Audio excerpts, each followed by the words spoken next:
Good morning students. Macromolecules के अंतर्गत हमने पिछले टर्म पे पढ़ा था कि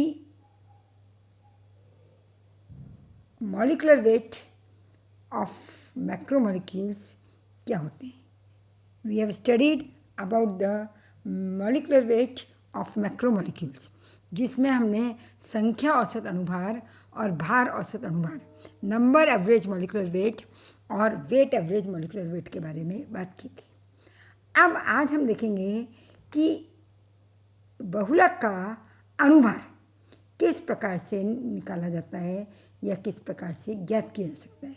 तो हमारा आज का टॉपिक है बहुलक के अणुभार निर्धारण की विधियाँ, methods of determining molecular weight of polymer या मैक्रोमोलिक्यूल्स। हम ये जानते हैं कि मैक्रोमोलिक्यूल्स का या पॉलीमर का अणुभार कुछ विशेष प्रकार की विधियों द्वारा निकाला जाता है, जिनमें से 4 कॉमन मेथड हैं। पहला ऑस्मोटिक प्रेशर मेथड या परासरण दाब विधि, दूसरा है शांता विधि या विस्कोसिटी मेथड, तीसरा है लाइट स्कैटरिंग मेथड प्रकाश प्रकीर्णन विधि, और चौथा है सेडिमेंटेशन या अल्ट्रा सेंट्रीफ्यूगेशन मेथड। तो एक एक करके हम इन चारों मेथड को स्टडी करेंगे। तो आज सबसे पहले हम लेते हैं परासरण दाब विधि या ऑस्मोटिक प्रेशर मेथड।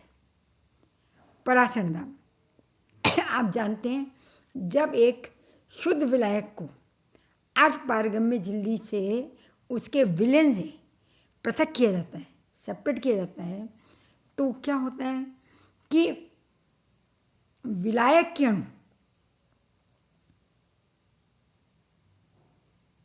विलायक से विलयन की ओर गति करते हैं, और ये गति तब तक करते हैं जब तक दोनों तरफ की सांद्रता बराबर नहीं हो जाए।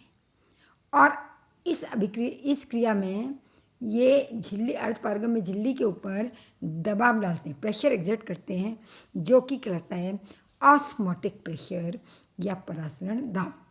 अर्धपारगम्य झिल्ली सेलोफेन की बनी होती है, जिसमें से क्या होता है, विलायक के अणु स्वतंत्रतापूर्वक निकल जाते हैं। द पार्टिकल्स ऑफ सॉल्वेंट या molecules of solvent passes easily, और यदि कोई इम्प्योरिटी होती है तो वो भी निकल जाती है। लेकिन बहुलक के अणु या पॉलीमर मॉलिक्यूल्स इसमें से नहीं निकल सकते। तो परासरण की क्रिया के परिणाम स्वरूप जो दाब उत्पन्न होता है, pressure exerted during the process of osmosis, is known as osmotic pressure या परासरण दाब। जब एक शुद्ध विलायक अर्धपारगम्य झिल्ली के एक ओर तथा विलयन दूसरी तरफ रहता है, तो परासरण दाब शुद्ध विलायक की ओर से बढ़ता है। द्रवों की अपनी सांद्रता को बनाए रखने की प्रवृत्ति के कारण परासरण दाब उत्पन्न होता है।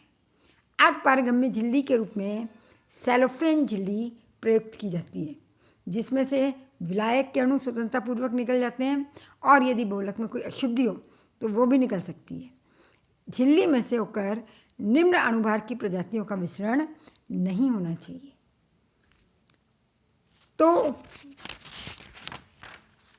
परासरण दाब जो उत्पन्न होता है वो किसके बराबर होता है, P = CRT/m, या P जो है ये परासरण दाब या ऑस्मोटिक प्रेशर है, C विलयन की सांद्रता, कंसंट्रेशन ऑफ सॉल्यूशन, जिसमें ग्राम प्रति लीटर में, m विलय का अणुभार, मॉलिक्यूलर वेट ऑफ सॉल्यूट, विलय का मतलब है यहाँ बहुलक या पॉलीमर, R गैस कांस्टेंट है, गैस नियतांक, और T है परम ताप या एब्सोल्यूट टेम्परेचर। अब ये जो समीकरण है, समीकरण नंबर 5, ये साधारण विलयनों के लिए, साधारण सॉल्यूट्स के लिए, विलयों के लिए 1% सांद्रता तक प्रयुक्त की जा सकती है। ये इक्वेशन 1% सॉल्यूशन तक वैलिड है अगर सॉल्यूट जो है वो सिंपल मॉलिक्यूल्स हैं, परंतु उच्च अणुभार वाले बहुलकों के लिए ये इक्वेशन वैलिड नहीं है, चाहे कंसंट्रेशन कितना भी कम क्यों ना। उच्च अणुभार मतलब मैक्रोमॉलिक्यूल्स के लिए या पॉलीमर के लिए, वृहत अणुओं के लिए या बहुलक के लिए ये इक्वेशन वैलिड नहीं है, भले ही कंसंट्रेशन 1% से भी क्यों ना कम हो। क्यों? इसका क्या कारण है? इसका कारण ये है कि विलायक के कण बहुत छोटे होते हैं और जो मैक्रोमॉलिक्यूल्स हैं उनके अणु बहुत विशाल हैं या बहुत लार्ज हैं। तो विलायक के जो छोटे अणु हैं वो वृहत अणुओं की दीर्घ श्रृंखलाओं में फंस जाते हैं और एक प्रकार से हम ये कह सकते हैं कि ये विलयन में से पृथक हो गए। तो सॉल्वेंट के मॉलिक्यूल्स या विलायक के मॉलिक्यूल कम हो गए, यानी विलयन की प्रभावी सांद्रता बढ़ गई। तो यदि विलयन की प्रभावी सांद्रता बढ़ गई तो ये इक्वेशन जो है वो एप्लीकेबल नहीं होगी। इस समीकरण को हम प्रयुक्त नहीं कर सकते। उपयुक्त समीकरण साधारण विलयों के 1% सांद्रता तक के विलयनों के लिए प्रयुक्त होता है, परंतु उच्च अणुभार वाले बहुलकों के लिए यह मान्य नहीं है, भले ही उसकी सांद्रता कितनी भी कम क्यों ना हो, क्योंकि विलायक के अनेक छोटे अणु वृहत अणुओं की दीर्घ श्रृंखलाओं में फंस जाते हैं और इस प्रकार विलयन में से पृथक हो जाते हैं, जिसके कारण विलयन की प्रभावी सांद्रता में वृद्धि हो जाती है। एक बार इंग्लिश में समझ लीजिए, the above equation is applicable for 1% concentrated solution of solutes, but it is not applicable for higher molecular weight polymer solution because many small molecules of solute get trapped in long chain of macromolecules, and in this way they are separated out, due to which the effective concentration of the solution increases. तो अब हमें क्या करना पड़ेगा? बहुलकों के लिए इस समीकरण 5 को हमें सीमांकन नियम के रूप में लिखना पड़ेगा। This equation can be written in the form of limiting law. कैसे लिखेंगे? सीमांकन के रूप में, सीमांकन नियम के रूप में P/C। हमने क्या किया? C को लेफ्ट हैंड साइड में लिया, तो P/C किसके बराबर हो गया? RT/M। अब इसमें कंडीशन क्या लगाई हमने? इसका हमने सीमांकन किया, लिमिटेशन की। क्या? जब C टेंड्स टूवर्ड्स 0, जब सांद्रण का मान 0 की ओर अग्रसर हो। P/C ब्रैकेट के बाहर हमने क्या लिखा? C टेंड्स टूवर्ड्स 0, यानी सांद्रण का मान 0 की ओर अग्रसर हो, तो ये वैल्यू RT/M के बराबर होती है।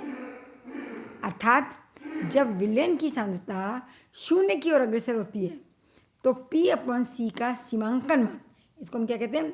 P/C का सीमांकन मान RT/M के बराबर होता है। When the concentration of solution tends towards 0, the limiting value of P/C is equal to RT/M। तो ये मान किसके बराबर होगा? RT/M। तो यदि हम P/C का सीमांकन मान निकाल लें, लिमिटिंग वैल्यू निकाल लें, तो हम मॉलिक्यूलर वेट या अणुभार की गणना कर सकते हैं। अब अगर हमने माना कि किसी बहुलक का अणुभार ज्ञात करना है, अब हम क्या करेंगे? ज्ञात करने के लिए कम सांद्रताओं में अलग अलग सांद्रताओं के विलयन बनाएंगे और परासरण दाब मापी की सहायता से उनका परासरण दाब ज्ञात करेंगे। कम सांद्रताओं के कई सारे विलयन बनेंगे जिनकी सांद्रता क्रमशः कितनी है, C1, C2, C3 so on, 8-10 solution बनाएंगे। और अब इन सब के परासरण दाब ज्ञात करेंगे। किसकी सहायता से, परासरण दाब मापी की सहायता से या ऑस्मोमीटर की सहायता से। अब ऑस्मोमीटर या परासरण दाब मापी क्या होता है, इसमें हम ये एपरेटस होता है जो ऑस्मोटिक प्रेशर को नापने के काम आता है। इसमें एक सेलोफेन की मेम्ब्रेन होती है जो पोरस पॉट के रूप में फिट होती है। इसके अंदर एक ग्रेजुएटेड कैपिलरी होती है जिस पर निशान लगे होते हैं। अब इसके अंदर हम पॉलीमर का सॉल्यूशन भर लेते हैं, बहुलक का, और बाहर क्या कर देते हैं, बाहर हम शुद्ध विलायक प्योर सॉल्वेंट रखते हैं। तो क्या होता है, सेलोफेन मेम्ब्रेन से होते हुए विलायक के अणु मॉलिक्यूल्स अंदर जाते हैं और नली में जो लेवल है वो इंक्रीज कर जाता है। कहाँ तक इंक्रीज कर जाता है, ये H तक इंक्रीज कर जाता है। ये किस तक, कहाँ तक इंक्रीज कर जाता है, H तक। अब परासरण दाब निकालने के लिए हमारे पास समीकरण होता है P = HDG। H हाइट नाप लेते हैं, D जो है वो बहुलक विलयन का घनत्व है, ये ज्ञात कर लेते हैं, और G जो है गुरुत्वीय त्वरण या gravitation acceleration due to gravity है। हाइट नाप कर हम उसको डेंसिटी और गुरुत्वीय त्वरण एक्सेलरेशन ड्यू टू ग्रेविटी से मल्टीप्लाई करके हम परासरण दाब का मान ज्ञात कर सकते हैं। जी का मान होता है 9.8 मीटर पर सेकेंड स्क्वायर। तो इस तरीके से किसी भी विलयन का परासरण दाब ऑस्मोमीटर या परासरण दाब मापी की सहायता से निकाला जा सकता है। हमने क्या किया, कई सांद्रताओं के विलयन बना लिए, C1, C2, C3। इन सांद्रताओं के मान क्या है, बहुत कम है, मतलब तनु विलयन बनाने। We have to prepare dilute solution of different concentrations C1, C2, C3। और इन सब के जब हमने परासरण दाब या ऑस्मोटिक प्रेशर निकाले तो वो कितने आए, P1, P2, P3। C1 concentration के सॉल्यूशन का ऑस्मोटिक प्रेशर कितना आया, P1, C2 का P2, P3 सो ऑन।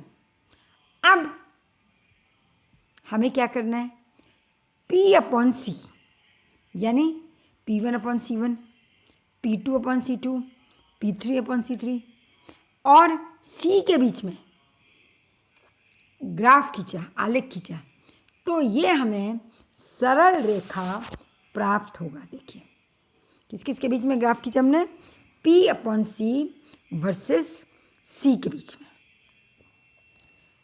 इस सरल रेखा को यदि हम शून्य सांद्रता तक बढ़ाते हैं,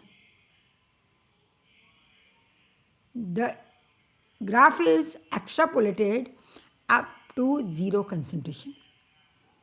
तो ये जो हमें अंतःखंड मिलता है, इंटरसेप्ट मिलता है, देखिए ये दिखाया गया आपको इंटरसेप्ट, ये वैल्यू होती है P/C की व्हेन C टेंड्स टूवर्ड्स 0। सीमांकन, ये P/C का सीमांकन मान है। यदि आलेख खींचा जाता है किसके बीच में, P/C और C के बीच में, सांद्रता को लेंगे हम x एक्सिस पर और P/C को लेंगे हम, मतलब परासरण दाब अपॉन सांद्रता को लेंगे हम y एक्सिस पर। तो इस प्रकार प्राप्त सीधी रेखा को शून्य सांद्रता C = 0 तक बढ़ाकर एक निश्चित धनात्मक अंतःखंड की गणना की जाती है। ये क्या है, पॉजिटिव इंटरसेप्ट है। और इस पॉजिटिव इंटरसेप्ट का मान RT/m के बराबर होता है। R का मान हमें मालूम है गैस नियतांक, T temperature, absolute temperature kelvin में। तो हम इसकी सहायता से m का मान यानी बहुलक के अणुभार की गणना कर सकते हैं। हमें क्या करना है, सबसे पहले अलग अलग सांद्रण के सॉल्यूशन बना लिए जिनकी सांद्रता बहुत कम है, यानी बहुत सारे अलग अलग सांद्रता के तनु विलयन बना लिए और परासरण दाब मापी की सहायता से इनके परासरण दाब ज्ञात कर लिए। एक आलेख बनाया, graph is plotted between concentration and P/C। P/ सांद्रण और P/C के बीच में एक ग्राफ बनाया जो कि सरल रेखा है। इस सरल रेखा को शून्य सांद्रण, जीरो कंसंट्रेशन तक एक्स्ट्रापोलेट करके इसका अंतःखंड इंटरसेप्ट ज्ञात कर लिया और उस वैल्यू को RT/M के बराबर रखकर M का मान ज्ञात कर सकते हैं। M क्या है, बहुलक का अणुभार। तो इस विधि से M का मान ज्ञात किया जाता है। इस विधि के द्वारा उच्च बहुलक के अणुभार न्यूनतम त्रुटि के साथ ज्ञात किए जा सकते हैं। बहुत यथार्थ विधि है जिसमें त्रुटि की संभावना बहुत कम है और हम जानते हैं कि परासरण जो है वो अणुओं की संख्या पर आधारित है, इसलिए इस विधि से अणुभार का जो मान प्राप्त होता है वो संख्या औसत अणुभार या number average molecular wait MN बार होता है। यानी परासरण दाब या ऑस्मोमेट्री संख्या औसत अणुभार निकालने की विधि है, number average molecular weight find out करने की विधि है, जो कि बहुत ही यथार्थ है, एक्यूरेट है। इसमें न्यूनतम त्रुटि होती है, एरर इसमें जो है वो बहुत कम है। सरल विधि है जिसका प्रयोग करके हम उच्च अणुओं का उच्च बहुलकों का अणुभार ज्ञात कर सकते हैं। This method is very accurate and precise for determining the molecular weight of high polymers, which gives number average molecular weight।